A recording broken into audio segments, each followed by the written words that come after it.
আপনার যেমন বিয়ার লটারির 600 কোটি রয়েছে, আমাদের সঞ্জীব গোয়েঙ্কার হলদিয়া এনার্জির 400 কোটি রয়েছে।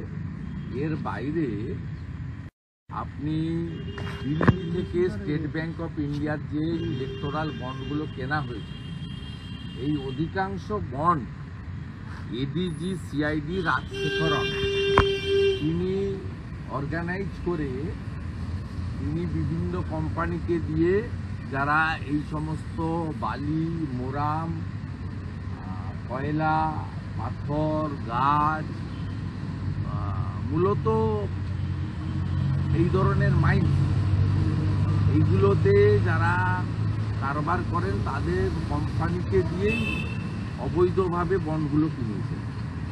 এবং তৃণমূল কংগ্রেস মানেই মমতা ব্যানার্জি, এবং এটাকে political party recognise election commission দিয়েছে। বাংলার লোক এটাকে পরিবার, এবং আমি তো প্রাইভেট কোম্পানি বলি। স্বাভাবিকভাবে উনি তো বৈধভাবে এইসব লোকের কাছ থেকে টাকা নিয়েছেন, তাহলে উনি টাকা ফেরত দেওয়ার ব্যবস্থা করুন, এবং তিনি এই বিষয়ে ফ্যাক্ট ফাইন্ডিং কমিটি করুন। 2021 সালে ক্ষমতায় আসার পরে, ক্ষমতায় আসার না আগে 2020-তে কোভিডের পারচেজিংয়ে তিনি আলাপন বন্দ্যোপাধ্যায়ের নেতৃত্বে কমিটি করেছিলেন। 21-এর পরে আলাপন বাবুর ফ্যাক্ট ফাইন্ডিং কমিটি তো সামনে আসেনি। তদানীন্তন গভর্নর বারে বারে রিপোর্ট কেউ পাননি, আমরা অ্যাসেম্বলিতে তুলেও রিপোর্ট পাইনি। উনি কোথায় হাত দিবেন? উনি এই যে কথা বলছেন, এটা তো নিজের প্রতি নিজের অনাস্থা জ্ঞাপন করা। এবং আমি প্রমাণহীন টাকা ছেড়ে দিলাম। ইলেকটোরাল বন্ডে এইসব কোম্পানির কাছ থেকে তৃণমূল কংগ্রেস টাকা নিয়েছে, স্টেট ব্যাংক অফ ইন্ডিয়াতে যে বন্ড পাওয়া যায়, এটা তো পরবর্তীকালে সুপ্রিম কোর্টের হস্তক্ষেপে পাবনা ডোমেনে এসে গেছে। অতএব উনি কাকে কার বিরুদ্ধে বলছেন? তো স্ববিরোধিতা। এ তো আরবান এলাকায় ৭৪টা মিউনিসিপ্যালিটিতে ভারতীয় জনতা পার্টি এগিয়ে আছে লোকসভা ভোটের নিরিখে, 5টাতে বাম কংগ্রেসের এগিয়ে আছে পৌরসভা। এই 120টা পুরসভা কর্পোরেশনের 75% জায়গায় তৃণমূল কংগ্রেস হেরেছে। পরবর্তী সময়ে আরজিকর ইস্যুতে আরও ড্যামেজ হয়েছে আরবান। যারা টিভি দেখেন, যারা সোশ্যাল মিডিয়া, ইউটিউব দেখেন, যারা খবর কাগজ পড়েন, সেই জায়গাতে উনি 15 মাস পরে নির্বাচনে যাবেন বা যেতে বাধ্য হবেন নিয়ম অনুযায়ী। 2021-এর ইলেকশন শুরু, নোটিফিকেশান হয়েছিল 26শে ফেব্রুয়ারি, সরকার তৈরি হয়েছিল 5ই মে। নিয়ম মতো 4 মে 2026-এর মধ্যে নতুন সরকার তৈরি করতে হবে।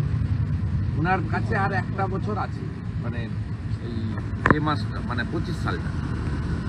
এবারে উনি আরবান কনসাস পিপল, যারা তৃণমূল প্রতিষ্ঠার আগে কংগ্রেসকে ভোট দিত, কখনো সিপিএমকে ভোট দেয়নি, পরবর্তীকালে তৃণমূলকে ভোট দিয়েছে, তারা প্রথমবার 24 সালে শহরে অনাস্থা প্রকাশ করেছে এই সরকারের উপরে।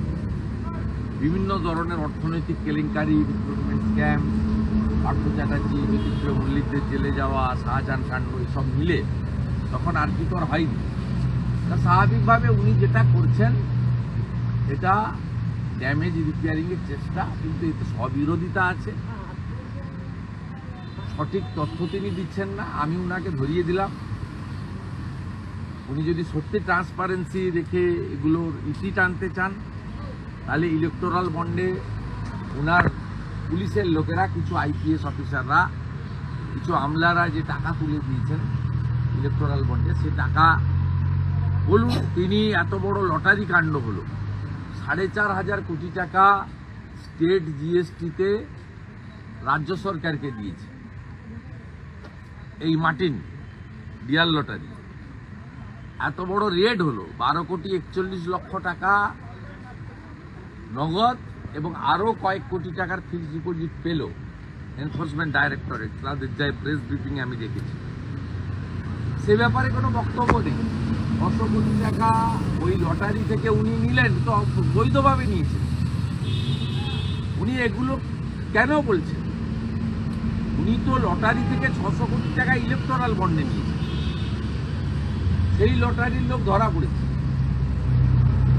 যুব সমাজকে এবং ডেলি রোজগার করে আনা প্রান্তিক পিপল, মানে যারা জনগণ, হকার হতে পারে, টোটো অটো চালক হতে পারে, রিক্সা পুলাস হতে পারে, বা মেড সার্ভেন্ট হতে পারে, যারা একবারে প্রান্তিক, মানে 300 টাকা গড়ে হয়তো ডেলি রোজগার করে, সেই লোকেদের সর্বনাশ হয়েছে লটারিতে। আমাদের ভিডিও ভালো লাগলে লাইক ও শেয়ার করুন, কমেন্ট সেকশনে গিয়ে জানান আপনাদের মতামত। আরও ভিডিও পেতে আমাদের চ্যানেলকে সাবস্ক্রাইব করুন এবং প্রতি মুহূর্তে খবরের আপডেট পেতে প্রেস করুন বেল আইকন।